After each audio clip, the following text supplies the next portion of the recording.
아까도 잠시 언급했지만 동국대학교에서 서류 평가할 때는 대학 자체 평가 리스트로 제가 엄청난 규사어로 강조를 해놨잖아요. 정말 꼼꼼히 낱낱이 다 자세하게 평가합니다.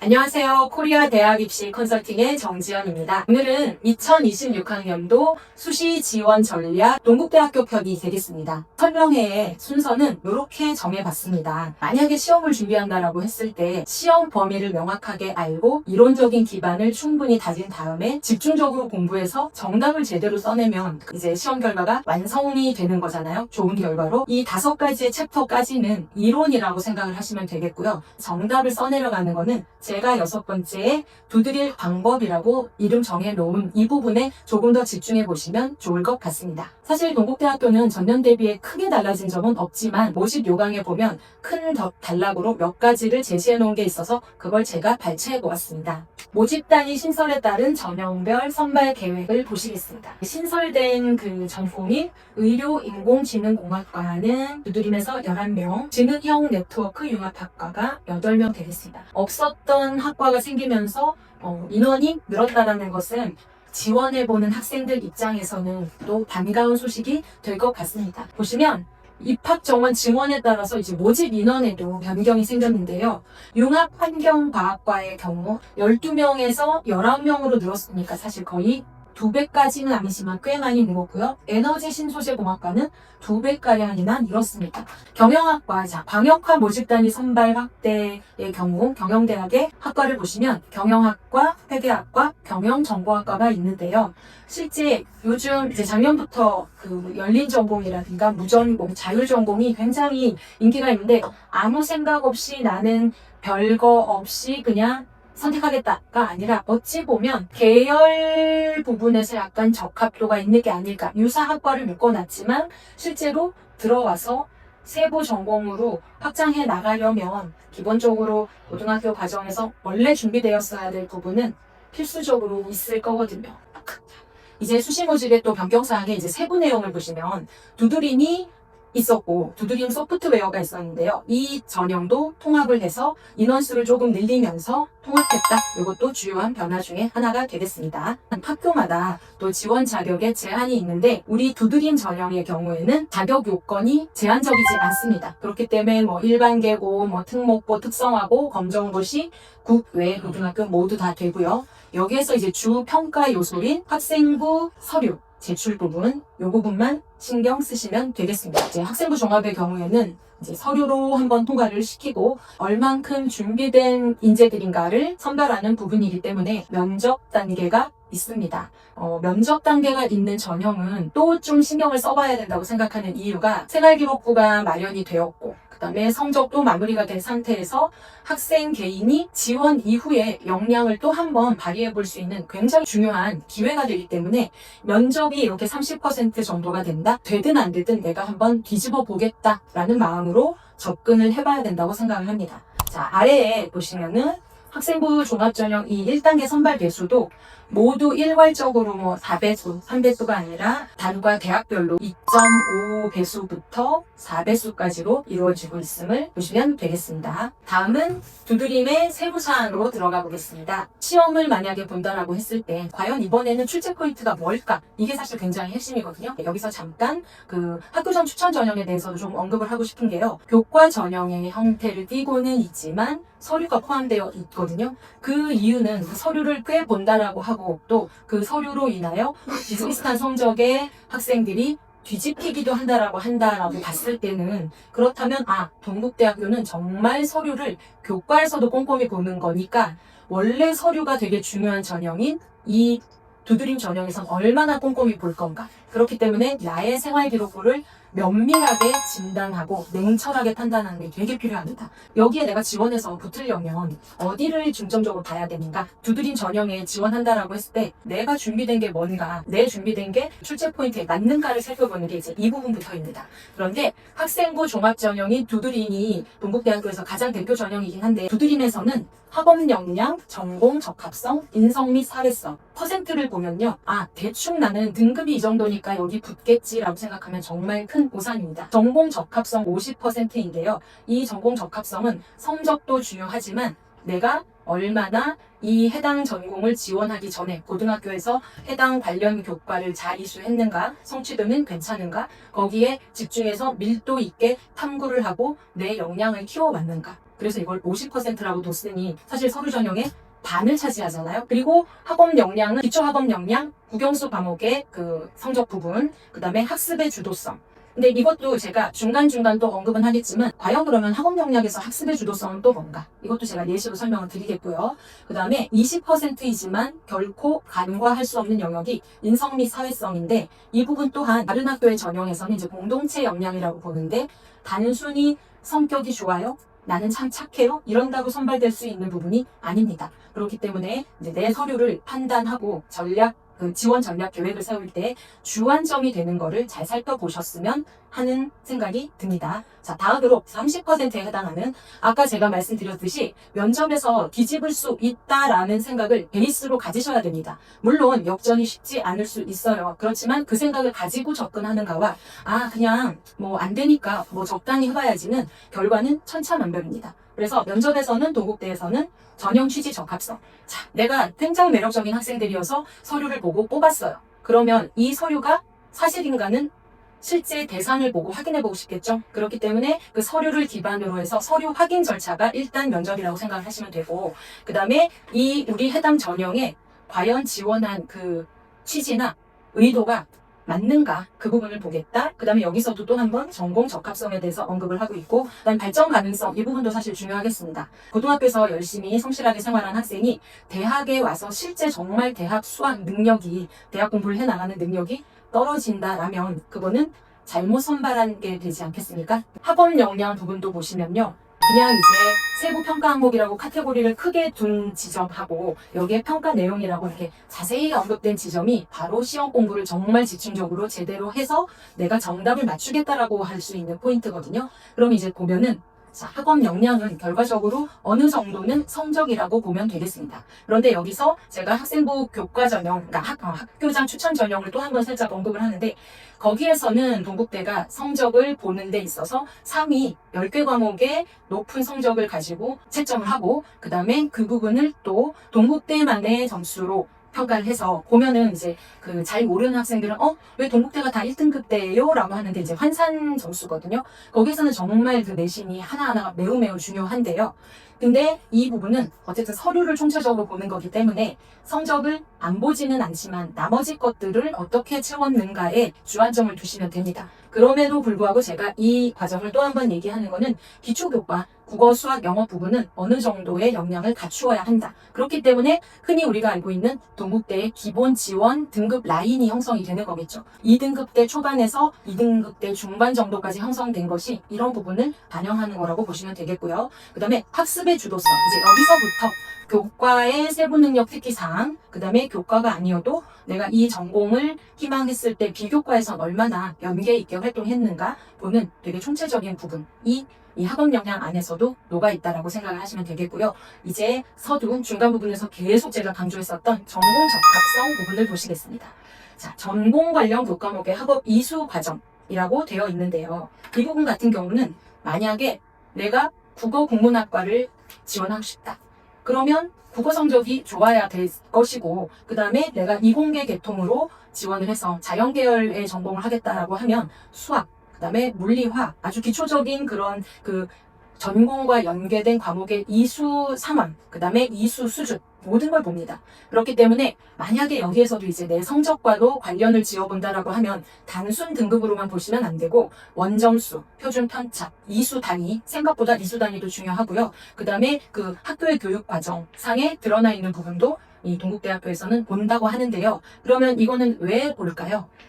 해당 고등학교의 수준도 조금 보겠다라는 얘기가 될 수 있습니다. 그 다음에 이제 정말 제가 생각할 때 포인트는 이제 전공 관심도, 탐색 노력, 진로 탐색 활동 노력이랑 탐구 과정이라고 했는데 이 부분도 교과 비교과. 그러니까 이 두드림 전형에서는 상체 부분 모두, 그 다음에 행동 특성 사항 모두, 교과의 세부 능력 특성 사항 모두 정말 낱낱이 다 살펴보는 전형이기 때문에 이 부분에 내가 어느 정도로 준비가 되었느냐가 내 생활 기록부를 진단하는 매우 중요한 척도가 되겠습니다. 자, 이제 마지막 20%를 자리하고 있는 인성 및 사회성 영역도 보면 여기에서도 키워드는 또 주도성이라는 포인트가 나오고 있거든요. 학업 역량에서도 학습의 주도성, 그다음에 전공 적합성에도 뒤에 부분 보면은 언급이 되는데 이 부분은 지원자가 일단 주인공은 맞잖아요. 주인공이기 때문에 그래 네가 주도적으로 한 게 뭐야? 이게 1차 포인트가 될 수 있습니다. 하지만 그런데 네가 그렇게 주인공으로서 했을 때 너의 영향력,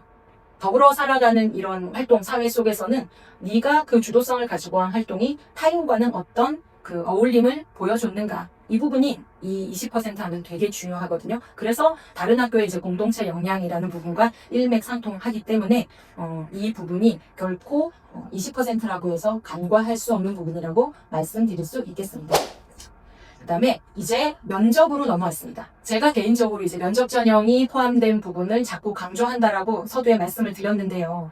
면접이 30%면 이거는 관점에 따라서 뒤집기 어려워 라고 볼 수 있는 부분도 있을 수 있습니다만 준비된 서류와 준비된 성적 플러스 내가 또 끝난 것 같았지만 끝나지 않은 게 바로 면접 전형이거든요. 그렇기 때문에 이 부분도 내가 앞으로 추가적으로 더 준비해 볼 수 있다라는 맥락으로 보시면, 자, 전형 취지 적합성에서 다양한 전형 중에서 두드림은 주도성이라는 키워드가 또 한 번 반복이 됐습니다. 이 주도성이 내가 무언가를 활동을 열심히 했다가 쭉 나열되는 그런 단순한 포인트가 아니에요. 주도적으로 이끌어서 영향력까지가 있을 수 있는가를 서류를 보고 해당 학생에게 물어서 확인하겠다라는 취지거든요. 그렇기 때문에 그 부분 확인하시고, 그 다음에 전공 적합성, 이 부분은 앞에서 많이 설명했기 때문에 넘어갈 것이고, 그 다음에 발전 가능성. 자, 이거는 좀 여담일 수 있는데요. 어느 특정 대학에서 자연계열의 학생을 뽑았는데 대학에 들어와서 봤더니 서류나 이런 건 사실 충분해서 잘 뽑았는데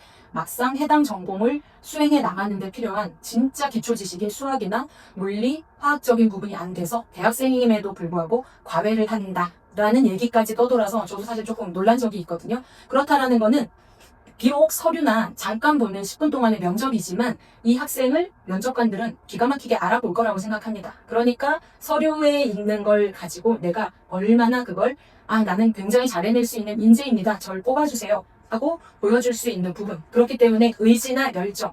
그러면 여러분들이 준비해야 될 부분은 당연히 해당 학교의 홈페이지에 해당 전공의 그 전공 내용 부분, 내가 앞으로 공부해 나가야 될 부분까지도 아우르고 있어야 된다는 얘기겠죠. 그러니까 굉장히 많은 준비를 해야 되는 부분입니다. 자, 면접에서도 그 서류에 기재되어 있는 내용을 토대로 종합적으로 인성 및 사회성 부분까지도 충분히 물어보실 거라는 거 당연히 예상하고 준비해야 됩니다.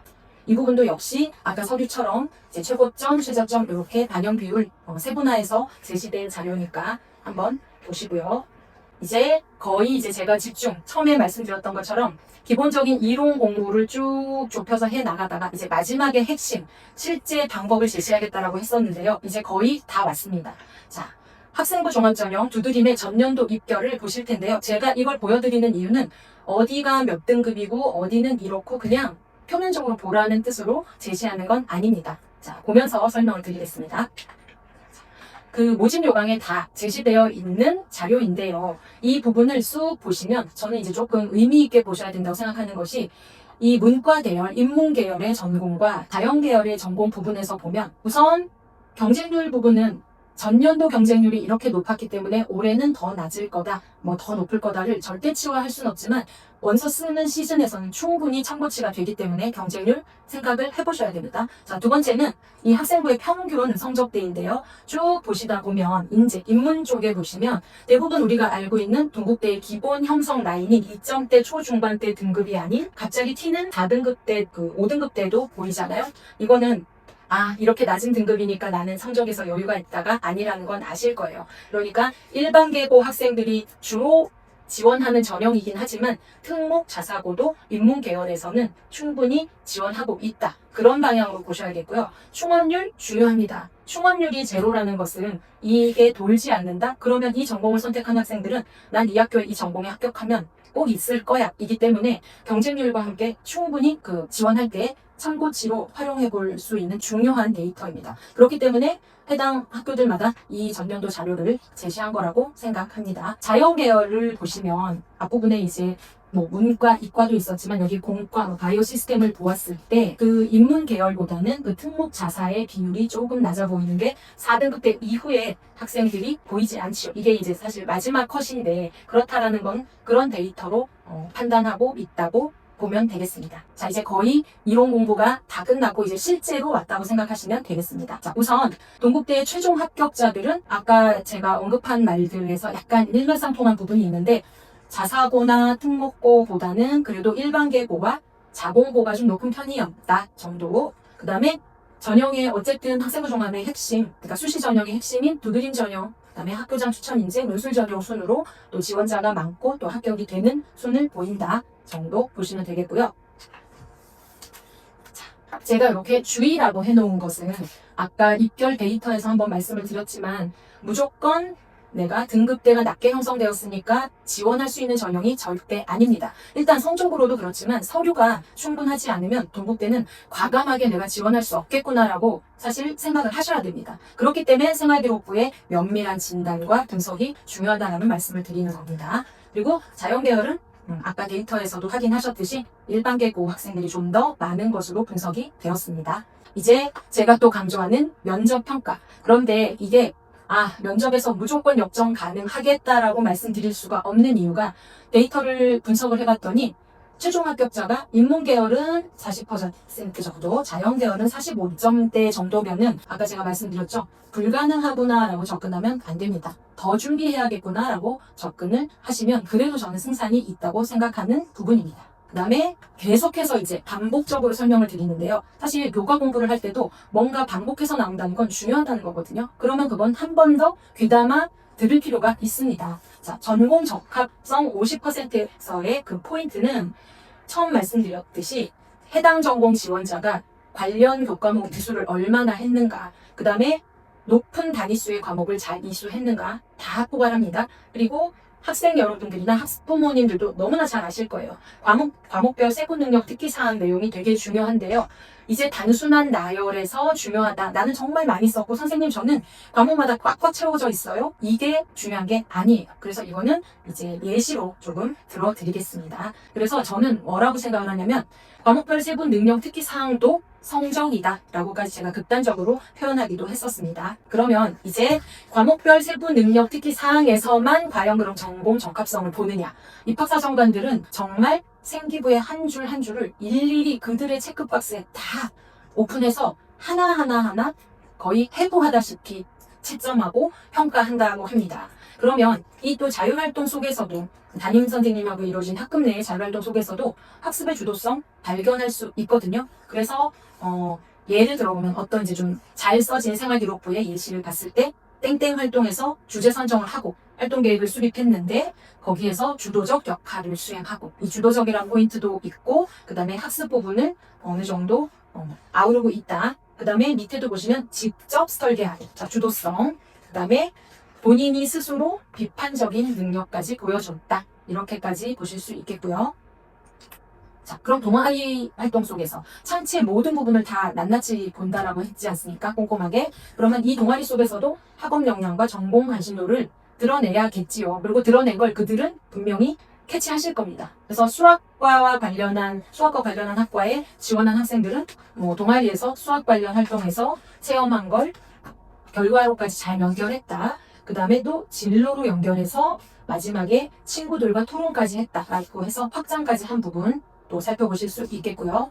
자, 그 다음에 또 창체의 또 핵심 파트인 진로활동 부분, 진로활동 속에서의 또 학습 경험의 주도성을 보자면 국어 교과 시간에 땡땡이라는 책을 읽었다로 그치지 않고 본인이 희망하는 분야인 마케팅에 대한 지식을 쌓았다. 이렇게 보면 진로활동 속에서도 그 관심 분야를 녹여냈구나. 그 다음에 또 진로 상담을 신청한 뒤에 이 과정을 자세하게 발표했다. 그러면 뭔가 좀 적극성도 발견이 되겠죠. 그 다음에 아까 말씀드렸지만 그 전공 적합성 부분에서 고등학교에서 관련 교과를 이수함에 있어서 유불리를 굳이 따져보자면 인문계열과 사회계열은 아주 크게 엄청나게 불리하다까지는 아닌데 상경계열과 이제 뒤에 제시될 자연계열은 관련 교과를 이수하고 안 하고는 매우 중요합니다. 그래서 이수했으면 성적까지도 좋게 나왔어야 될 것이고요. 만약에 상경계열일 경우는 경제교과 이수 여부는 또 만약에 잘 안 됐을 경우에 감점의 사유가 된다고까지 합니다. 자, 자연계열의 경우는 너무나 뻔한 얘기지만 예를 들어서 컴퓨터 AI 학부라든가 통계학과, 수학 관련 학과 이런 데를 지원하는데 수학 관련 영역의 과목 성적이 부족하거나 이수가 잘 안 되었다면 당연히 감점 요소가 되겠죠.